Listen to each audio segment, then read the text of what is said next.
नमस्कार, आप देख रहे हैं देश रोजाना और मैं हूं बेनजीर हाशमी। खबरों की शुरुआत करेंगे दिन भर की कुछ खास सुर्खियों के साथ, फिर बात करेंगे हरियाणा की कुछ ताज़ा खबरों की। नोएडा के यथार्थ हॉस्पिटल ग्रुप पर आईटी का छापा, दिल्ली नोएडा की टीम कर रही है छापेमारी। मिजोरम विधानसभा चुनाव की तैयारी, आम आदमी पार्टी ने 4 उम्मीदवारों की पहले लिस्ट की जारी। तेलंगाना में राहुल ने दिया बड़ा बयान, कहा जातिगत जनगणना को बताया बेहद जरूरी, कहा इससे पता चलेगा कि किसके पास कितना पैसा। सुनवाई के लिए राउज एवेन्यू कोर्ट पहुंचे आप पार्टी के मनीष सिसोदिया, दिल्ली एक्साइज पॉलिसी का है मामला।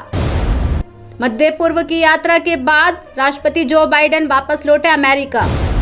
वहीं अमेरिकी राष्ट्रपति बाइडेन के बाद आज इजराइल के लिए रवाना होंगे ब्रिटिश पीएम ऋषि सुनक।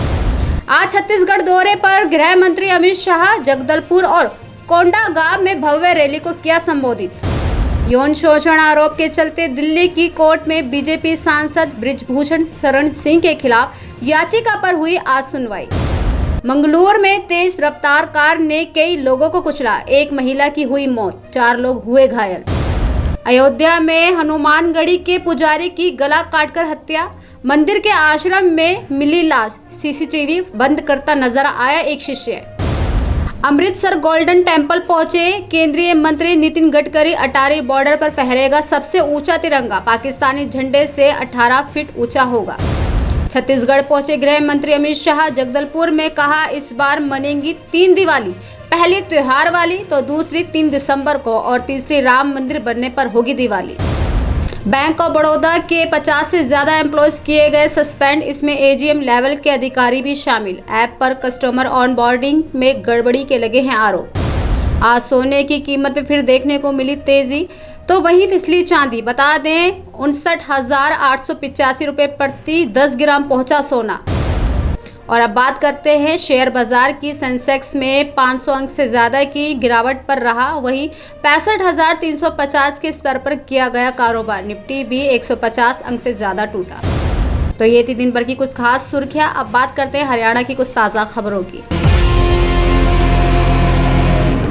नवरात्रों के चलते बीती रात दिल्ली के कालकाजी मंदिर पैदल जा रहे बच्चों समेत करीब 1 दर्जन लोगों को तेज रफ्तार ट्रक ने कुचल दिया। बता दें कि ट्रक की चपेट में एक बच्चे समेत 4 लोग आए, जिनमें से 2 की मौके पर ही मौत हो गई, जबकि एक बच्चे समेत 2 लोगों को उनकी गंभीर हालत को देखते हुए एम्स दिल्ली में भर्ती कराया गया। यह हादसा फरीदाबाद नेशनल हाईवे पर सेक्टर 31 के पास घटित हुआ। देखिए संवाददाता प्रेम खान की एक खास रिपोर्ट। तो हम यहाँ से जाने के बाद हम वहाँ बैठे थे, वहाँ 11 बज के 10 मिनट हो रहा था, तब वहाँ बैठे थे। तो हमारे ताऊ जी हमारे पास से उठकर वहाँ से मतलब हमारे सामने आके बैठ गए थे, हमारे साइड से उठकर। ताऊ जी और मेरे भाई बड़ा और बाबा थे और एक छोटा भाई था, वो सारे हमारे सामने बैठे थे। और अचानक से हम बैठते बैठते वो ट्रक आया सामने से, मैं बहुत स्पीड से, मुझे ऐसा लगा कि वो उसको लाइन क्रॉस करेगा वो हमारे ताऊ जी की तरफ। तो मैंने एकदम से ऐसे हाथ किया, तो इतने में तो वो कर चुका था, बहुत ज़्यादा स्पीड में था वो, मैं उसे रोक भी नहीं पाई और आंखों के सामने एकदम से वो टक्कर मार के चला गया। ये मुझे नहीं पता कि पहिया चढ़ा था या फिर टक्कर लगी थी। बाकी सारे लोग ना 4-5 बहुत दूर जाके गिर गए थे। कालकाजी जा रहे हैं रात को। अच्छा। पैदल हर साल जाते हैं पैदल। रास्ते में इनको बस जो आप खेड़ी पुल से आ गए, खाना वाना खा के खेड़ी पुल से आगे बैठ गए।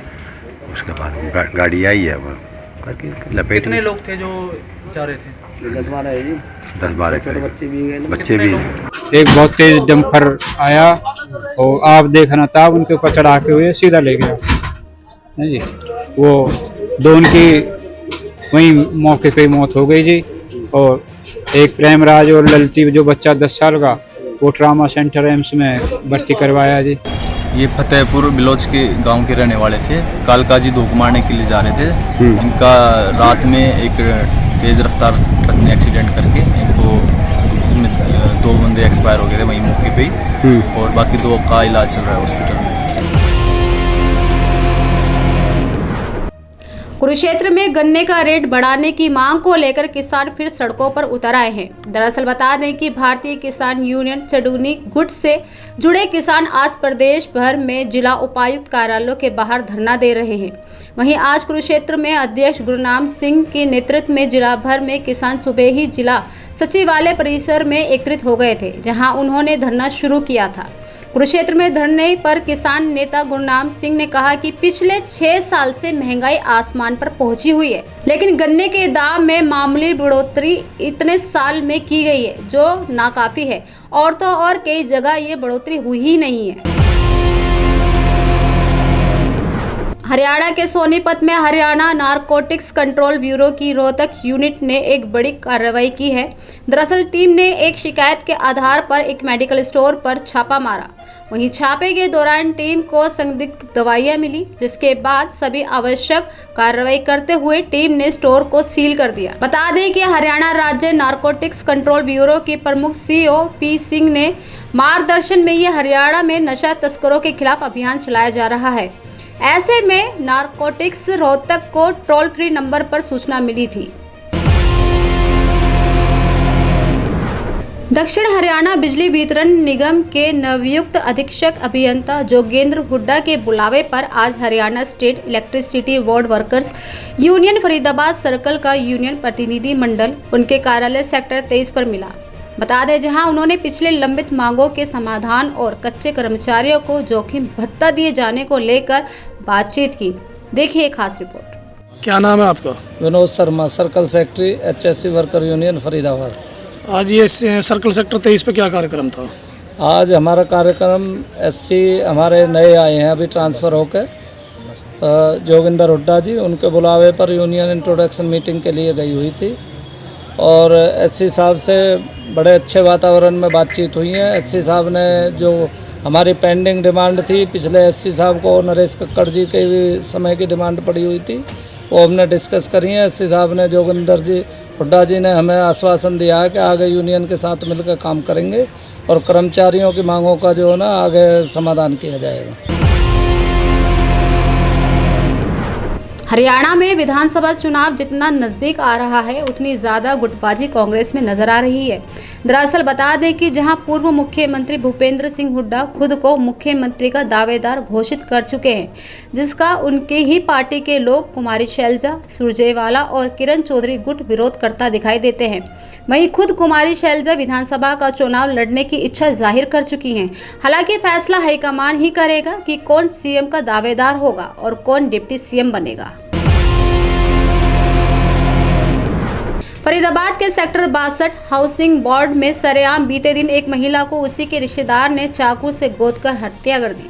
वहीं सूचना के बाद मौके पर पहुंची पुलिस और फोरेंसिक की टीम ने सबूत को इकट्ठा कर महिला की बॉडी को पोस्टमार्टम के लिए फरीदाबाद के सिविल अस्पताल में भिजवा दिया और आरोपी की जांच शुरू कर दी।